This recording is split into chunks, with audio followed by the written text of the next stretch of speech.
Okay. So, all right. So here is page 9 where, no, here it is. Okay, so page 9, this is all about calculating enthalpy. So we're going to calculate heat, and then we use the heat to help us calculate the enthalpy for a chemical reaction. And so this is done through using a lab technique called calorimetry. As you can see on here, this is how it's set up. So typically when we do things in lab, we use what's called coffee cup calorimetry. And so literally you will just have like a styrofoam coffee cup with a lid on it, and you will have your solutions with your different reactants in the container in the cup. You'll and when it says polystyrene, that's the same thing as styrofoam. Okay. And the reason that we use styrofoam or polystyrene cups for this is because they are good insulators. And anytime we're dealing with experiments or labs with measuring temperature and heat, we want to try to contain as much of the heat as possible. We don't want any heat to be escaping out into the room or out into the atmosphere to the surroundings. And so we usually use things that are insulating like styrofoam to help with this. And then also having a lid on it also helps. You could, if you do it without a lid, then heat's going to escape out of the top, and that's going to give you not accurate results. Okay. If you were to do it in a container that's not made of styrofoam, that's not made of something insulating, like if you just did it in like a glass beaker or like a metal cup or something like that, which we wouldn't really have metal cups in our labs. We would typically be having either glassware like beakers or flasks, things like that. So glass is not an insulator. So that would not really help you to maintain and contain all the heat into the container. So polystyrene or styrofoam cups with lids are the best thing to use for labs like this because they allow you to contain the heat, and that gives you better data. It gives you better measurements on your temperature, which is what you use in your calculation to calculate the heat that's being transferred. So you have it kind of set up with this kind of styrofoam cup with a lid, your solutions with your reaction mixtures all inside the cup. And then you have a thermometer. So you have a thermometer that you've inserted kind of through the lid, and it goes down into the reaction mixture. So because what it's going to do is it's going to measure the temperature as it changes. So it's either going to heat up or it's going to cool down. And that's what you're measuring from your data in your lab. And so this is a good technique because it's pretty easy to do. Like we have styrofoam cups, we have thermometers, we have chemicals. Okay. And so as long as you have kind of those basic things, then you can do a reaction like this. And so this is kind of a simple calorimeter, like it says over here. There are other kinds of calorimeters. There are ones that are a lot more complicated because this is actually how they do measure like how many calories food has, except they do it a little differently. Instead of being like a solution like this in a cup, they actually burn samples of food inside of a container it's similar setup in that it's inside and it's contained, but it doesn't have it's not going to be in solution because obviously foods are mostly solid. And so they will light the piece of food on fire inside this container, and they will have the container surrounded by water, and then they'll measure the temperature change of the water, because in theory, if the water's heating up, it's because it's absorbing heat that's being given off from the piece of food burning. Okay. And so that's another way that you can set up calorimetry is you can actually burn samples of food and then allow them to heat up a water source, and you can measure the temperature change of the water, and then use that to calculate the heat that was transferred to the water, which should be equal to the heat that the burned food gave off. And that allows you to calculate the calories that are in that food. Okay. So for our situations, we're going to be using this equation. So this is called the heat equation. So Q is the symbol for heat, and heat, as we talked about last time, is measured in joules, Joules. Okay. A lot of times though, at the end, we do convert to kilojoules. So if we do have to convert to kilojoules, just remember that you have to divide by 1,000. Okay. M is the mass, and typically this is going to be the mass of your water or solution. So in this picture up here with the simple calorimeter, the mass of whatever the solutions are that are in this container down here at the bottom, that would be the mass that you use. Now, typically we don't measure solutions on a balance. We measure them in a graduated cylinder. We measure their volume, okay? Well, since most of our solutions, well, not most, all of our solutions are aqueous, which means that we dissolve something in water.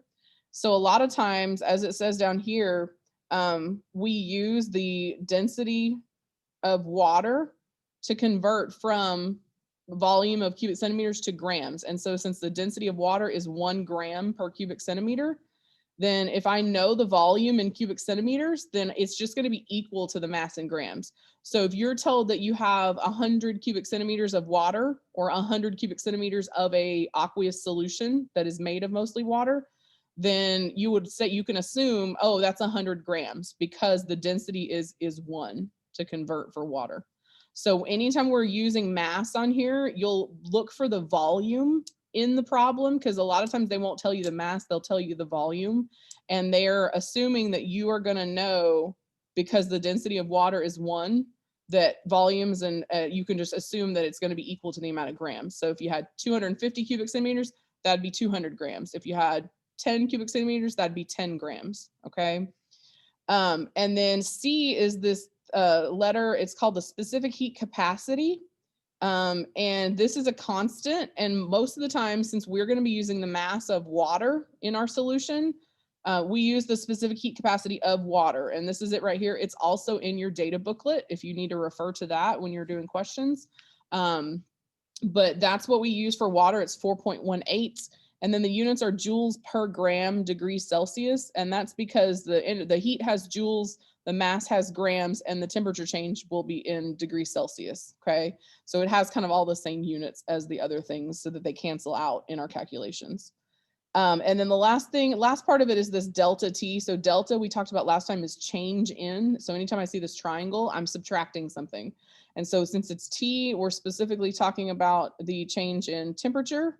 And so what will happen is, the way this experiment it'll be set up is you will set it up and you will measure the temperature of your substance at the beginning. And we call that the initial temperature. Then after you add your other things to it and you start the reaction, you watch the temperature and it'll either go up or down. So if it's something that's giving off heat, if it's exothermic, the temperature will go up. And so you'll watch the thermometer until it gets to the highest temperature, and then it starts dropping again. And the highest temperature is the one that you want to use for your final temperature, because that's going to tell you what was the maximum amount of heat that was transferred. If it's the opposite, if it's cooling down, then you want to look for what's the lowest temperature, because the lowest temperature will give you how much heat was absorbed, okay? And then you subtract those, and you always do final temperature minus initial temperature, okay? Some other definitions here and that we need to know, because typically we're going to have 2 different types of reactions that we're going to see in calorimetry. We're going to have neutralization reactions and we're going to have combustion.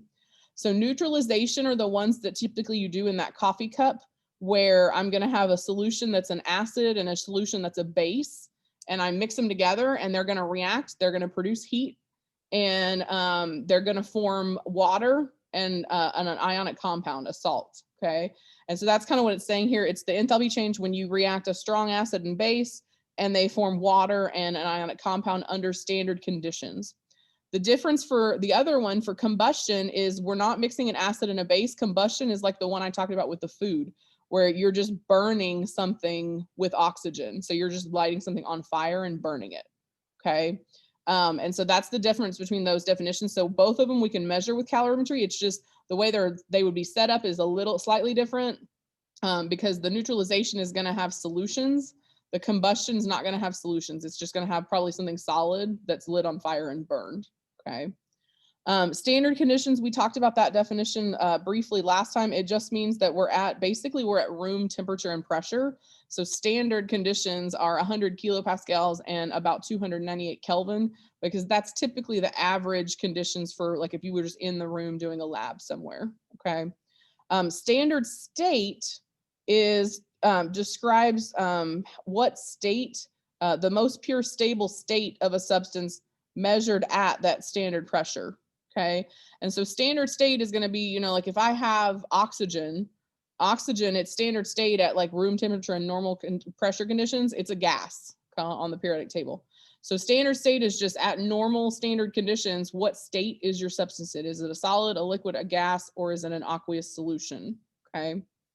So kind of covering all that because we need all of that information to work out these problems, okay? So the first page here, what is this, page 10? Yeah, so page 10, all of these are examples of, they're gonna be neutralization reactions. So we're gonna be calculating the enthalpy of neutralization because all of these are gonna have an acid and a base mixed together, okay?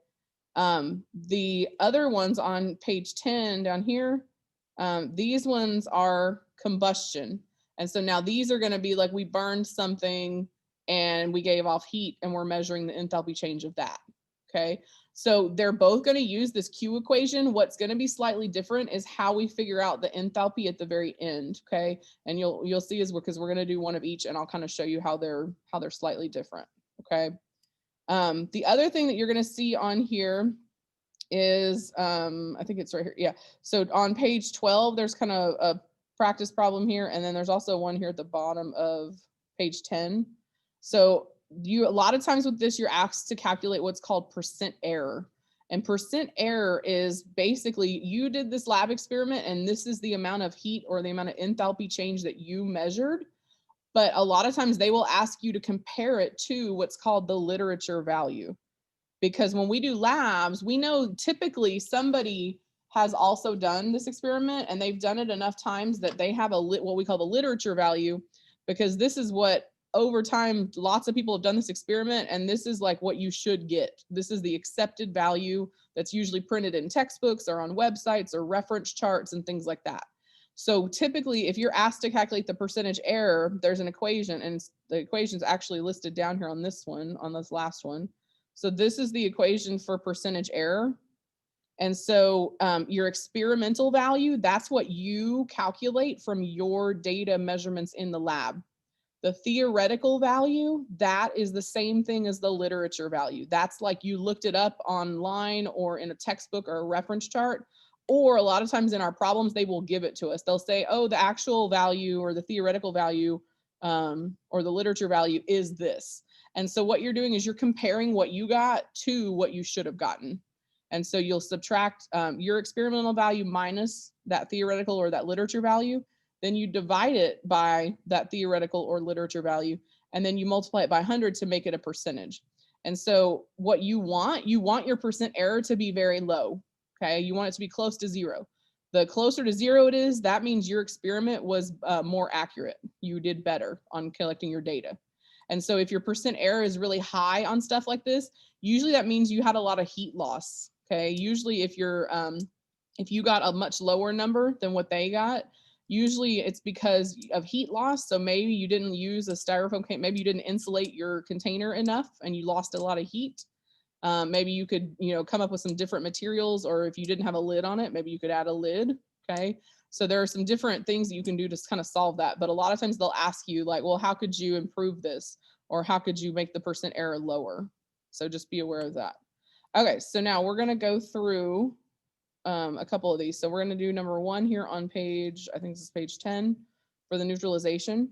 So how you wanna start this, you have to calculate Q, okay? So I know that I'm gonna use this equation, Q equals MC delta T, okay? So I need to kind of read through my problem and figure out like what's my mass and where are my temperatures, okay? Because the C, the specific heat, just like I told you up here, C is always gonna be this, okay? So you don't have to look for C in the problem. You just could look it up on your reference chart. So we know C is 4.18, okay? I need to figure out what's M and what's delta T. So remember I told you, since we're dealing a lot of times with solutions or with water, which is a liquid, they're not going to usually give us masses. They're going to give us volumes. So when you're trying to figure out the mass, look for the volumes in the problem. So in this one, it says right here, there are 200 cubic centimeters. So I should know that cubic centimeters is a measure of volume. So that's my volume. I have that volume of, now this is a concentration. Okay, if you remember back from when we did solutions, that is going to be important, but not right now. We're going to worry about that when we come back to it. Right now, we're just trying to solve for Q. Okay, so 200 cubic centimeters of a 0.400 molar HCl, that's hydrochloric acid. It's added to the same volume. So this is a little tricky, so make sure you read carefully because it says it's added to the same volume and the same concentration of a sodium hydroxide solution inside a coffee cup calorimeter. So what they're telling us is they're telling us they have a setup kind of like this picture, and they had some hydrochloric acid. They had 200 cubic centimeters of 0.4 molar hydrochloric acid. And then they took 200 cubic centimeters of 0.4 molar sodium hydroxide and they poured it in and started mixing it together. And then they measured the temperature change as they reacted. Okay. Then it says the initial temperature. So here comes our temperature information. So the initial temperature was 25.1 cubic centimeters.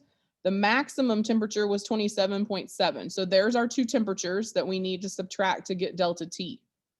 Now for the mass, this is where it's going to be tricky. Sometimes they'll list different volumes, but in this one, they didn't list two different volumes. They said that they have the same volume. Okay, right here it says that the other one has the same volume. So what you need to be aware of is that I have 200 cubic centimeters of the acid, but I also have 200 cubic centimeters of the base of the sodium hydroxide. So I need to add those together to get my total. So total in that coffee cup calorimeter, there would be 400 cubic centimeters. And since we just mentioned up here that anytime we're given the volumes for solutions or for water, since the density is 1, we can assume if there's 400 cubic centimeters, that means that there's 400 grams. Okay.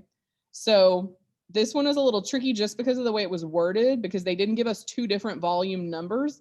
They just said the term same volume. And so you have to be aware that that means that I have to add another 200 to get the total that's in my cup. Okay. And so the mass, so I'm going to list them out here. So the mass, it's 200 plus 200. So the mass is actually 400 grams. Okay. For delta T, I always do final temperature, which on this one, the final is my maximum since it's heating up. So I do 27.7 minus my initial temperature, 25.1. So if I subtract those, I get, I think it's 2.6.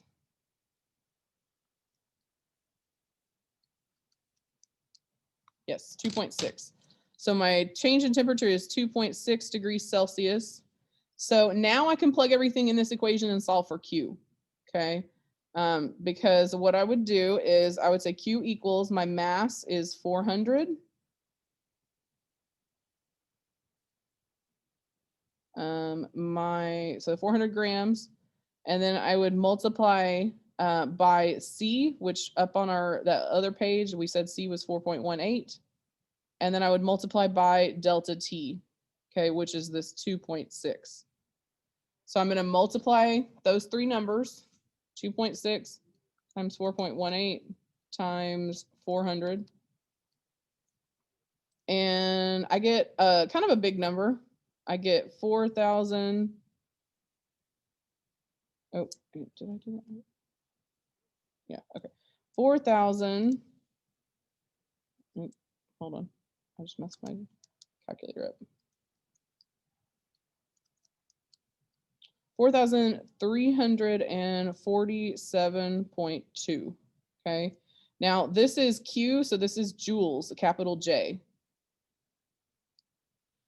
But we are not done yet. That's just Q. That's the heat. The question asks us to calculate the enthalpy change. Remember, enthalpy is that delta H. Okay, delta H is different from Q. Okay, they're similar. Delta H is where I'm going to take. So I'm just calculating for Q. That's the amount of heat that was given off when I had 400 grams.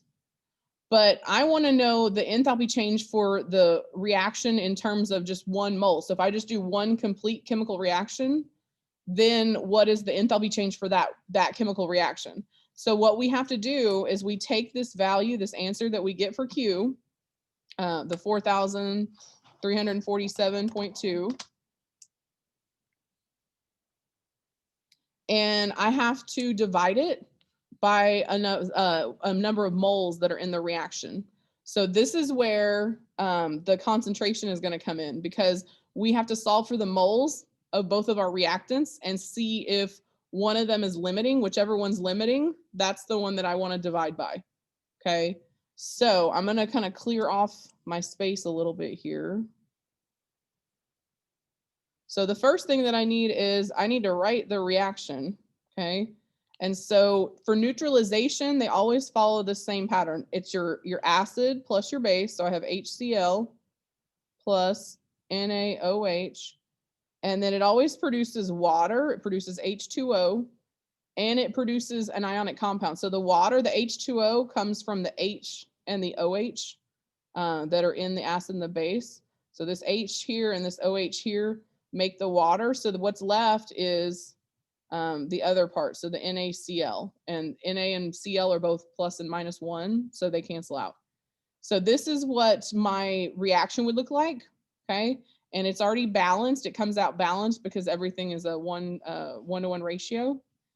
So what I need to look at is I need to look at the fact that they gave me this concentration and this volume, okay? And I'm going to use my concentration equation. So this is from topic 1. So we know that concentration is your number of moles divided by your volume, right? The only thing is that, remember, your volume has to be in cubic decimeters so that it matches the concentration. So I need to rearrange this to solve for N.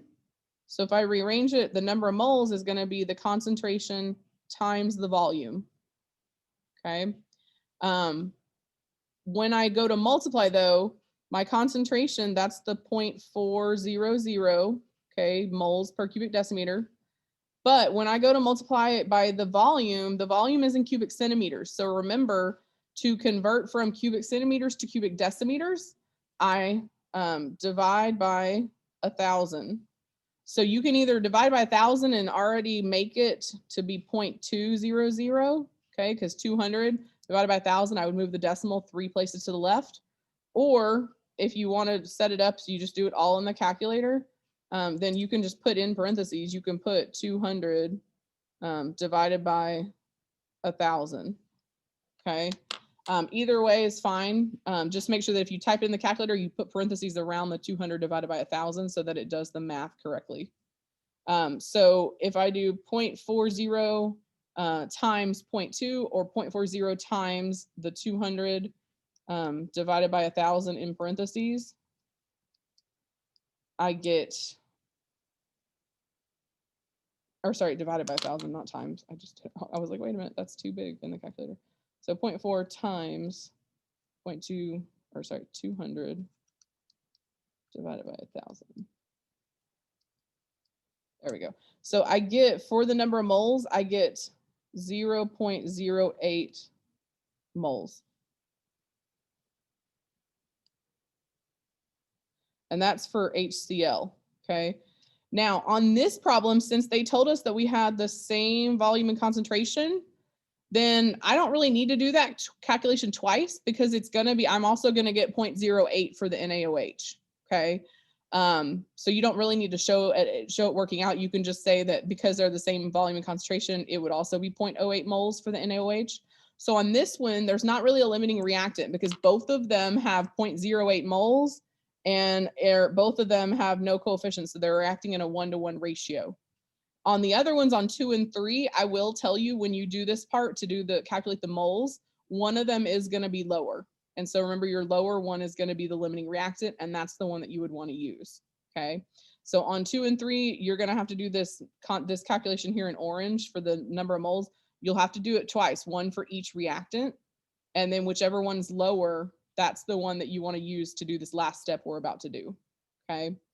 The last step, now that I know how many moles of my reactant are used in the reaction, I want to do, so to do delta H, I do Q divided by the number of moles, the heat divided by the number of moles for the reaction. So Q we calculated earlier was 4,347.2 joules. And then my number of moles is 0.08 moles. So 4,347.2 divided by 0.08. And I get a really big number, okay? I get 54,340, and this is joules per mole, okay? Because that's what I'm dividing here, joules and moles. Now, typically, because these numbers are really big, we always convert them to kilojoules at the end. So if I want to go from joules to kilojoules, I divide by 1,000. And so if I want to convert this, then it would be 54.34 kilojoules per mole. Okay. And so that would be my answer for delta H for the enthalpy. Always give enthalpy in kilojoules per mole. So you'll always do that step right here of dividing by 1,000, because the number in joules will be really, really big, and we don't want that to be big. So we always want to divide by 1,000 to convert it to kilojoules per mole. Okay. So 2 and 3 are going to be worked out really similarly. Like I said, the only difference is when you do the calculation for the number of moles using the concentration and volume, you will have to actually do it twice. And then whichever answer is lower, use that for this last step where you divide the Q by the number of moles, because that's the limiting reactant. Okay. Now, the literature value, it says that the change in neutralization is actually this negative 57. So, and actually I should put in, this is negative 54. The reason it's negative is because the temperature increase. Temperature increase implies exothermic, which means that our answer should have a negative sign. Okay, we learned about that last time. So on this next part with the literature value, what they're going to have you, or ask you to do, is they're going to give you the literature value. So we got negative 54.3. They're telling us the answer is actually negative 57. So what's the percent error? So that's where you would use this equation, like I showed you down here on page 12. And so your experimental value is your negative 54.3. The theoretical value is the negative 57. And you would plug them in and calculate percent error. And so it actually asks you, if you look at this one at the bottom of page 10, it asks you to calculate the percent error for all 3 of them. So you'll actually calculate percent error for number 1, number 2, and number 3. Okay. All right, really quick, the combustion. The Q part is worked out the exact same way. So if I read through here, because it's a solid though, because it's not a solution, they actually do give me the mass, okay? They give me 1 gram of the sample, but that's not the mass you use for Q. So you have to be careful, because remember Q, we're always using the water and the solution to calculate the change in the heat transfer. So notice that they tell you there's 1,200 cubic centimeters of water. It's at an initial temperature of 25. And then it says after the reaction, the final temperature is 33. So there are our 2 temperatures to calculate delta T. Because once again, we're using water, we'll use the same value for C, that 4.18. And then the mass of the water is going to come from this volume. So since it's 1,200 cubic centimeters, the mass of that water will be 1,200 grams. So if I plug all my stuff in, I have 1,200 grams times the specific heat of water, which was that 4.18 joules times per grams degrees Celsius. Can't write. And then my temperature change, it's going to be 33 minus 25. Because my initial temperature was 25 and it says the final temperature is 33. So I would do this exactly like we did on the other one. So calculating the Q is pretty much exactly the same. So 33 minus 25, what is that, 8? Yeah. So 1,200 times 4.18 times 8. And so for Q, I get 40,128 joules. Okay. Now, if you want to, you can go ahead and convert this to kilojoules before you do that last step for the delta H, because it's already a pretty big number. So if I want to divide it by 1,000, I can do that. And then I can make it 40.0 0.128 kilojoules. Now, I will tell you, because the temperature increased, it does need a negative sign. Anytime the temperature goes up, your answer should be, for Q, should be negative, because you gave off heat, okay?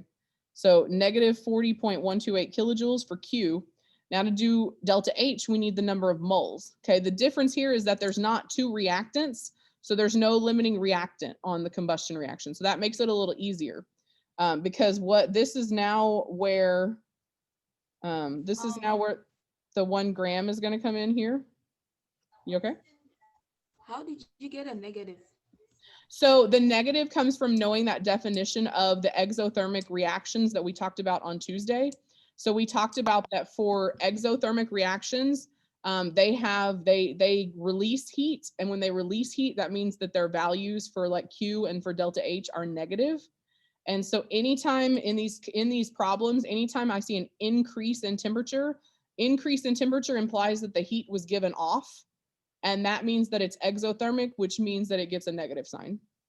If the temperature goes down, then that would be endothermic, and then your Q and your delta H would stay positive because they would absorb heat. Does that make sense? Yeah. So yeah, it just has to do with knowing that there's not necessarily a negative sign in the problem somewhere. It's just knowing that when the temperature goes up, that's an exothermic reaction. And then you need to know exothermic, their answer is going to come out and it's going to be negative. Okay. Okay. So last part is getting the number of moles so that we can calculate delta H. So as I was saying, there's not two reactants like the neutralization. So there's no need to do a limiting reactant calculation. What we have to do is we take the mass. So they gave us 1 gram and they gave us the chemical formula. So we need to find the molar mass of CH18 and then convert the grams to moles. Okay. So if you look on your periodic table, carbon is 12.01. So carbon is 12.01 and you would multiply by 8. Hydrogen is 1.01. It's supposed to be an H, times 18. And so you would do just like we did molar mass in topic 1. You would, look up their masses on the periodic table, multiply it by the subscript, and then add them together. So for the carbon, I get 96.08 after I multiply. And then for the hydrogen, I get 18.18. If I add them together, and I'm going to kind of write it over here, the total molar mass, I get 114.26 grams per mole. And so then if you remember to convert from grams to moles, we just do that simple one-step conversion. So since they gave us 1 gram in the problem of the C8H18, and we now know that 114.26 grams equals 1 mole, then I'm just dividing. So I'm doing 1 divided by 114.26. So the mass they gave us in the problem of the compound divided by its molar mass that we just calculated. So 1 divided by 114.26, and we get a really pretty small number. It's 8.75 times 10 to the negative 3. So it's 0.00875, but since it's so small, we're going to write it in scientific notation. So I just move the decimal 3 times to the right, so it makes it 8.75 times 10 to the negative 3, and this is moles. And so then, now that we have the number of moles, now we can calculate the last part, delta H. So delta H is going to be Q divided by N, and Q up here, we got negative 40.128 kilojoules. And then the moles that we just calculated, we got 8.75 times 10 to the negative 3 moles. And so then your last thing would just be to divide these numbers. So divide negative 40.128 divided by 8.75, and then use that E button, negative 3 for the scientific notation. So 40.128 128 divided by 8.75, and then E -3. And we get a pretty big number. We get 4,586 kilojoules per mole. And then it still gets the negative sign. I forgot to write my negative sign. Negative 4,586 kilojoules per mole. So that's a lot of heat that was given off, but that's typical of combustion reactions because you're burning something. So they usually do give off a lot of heat. So 2 and 3 on this one, going to be worked out just like that one, okay? So you'll still use like the mass of the water times the specific heat, and then you'll do your temperature change, and then they'll give you the mass of the substance you burned, and you'll use that mass and the molar mass of the substance to convert it to moles, and then you'll do your Q divided by the number of moles to get your enthalpy change, okay? And on both of these, on neutralization and combustion, we mentioned in the notes last time, all neutralization and all combustion reactions, they are all exothermic. So all your answers on these should all be negative, okay, since they're all exothermic reactions. And then the last thing on here on page 12, it just says use tables below to calculate the percent error for each example and suggest possible sources of error. So we may not get to that until next time. So you may not be able to do number 12. I'll just go change the assignment. So you stop at page 11 because we need to, oh wait, no, you can do that. Yeah, I thought they were having you do something else. Never mind, you can. So you'll use like this value. That's the literature value for the problem on number 1 that we just worked out together. And then the next one, you would use this one for the literature value for number 2. And then your last one, you would use this one for the literature value for number 3. So you're going to do 3 different calculations. And then when it says suggest possible sources of error, keep in mind what I mentioned earlier about the setup of the experiment and making sure you want to prevent heat loss. And so usually on experiments and problems that involve heat calculations, your possible sources of error are going to be heat loss to the surroundings. And you could fix it by using a better insulation, making sure you have a cup, making with a lid on it. It's made of styrofoam, so it's insulating, and all that kind of stuff.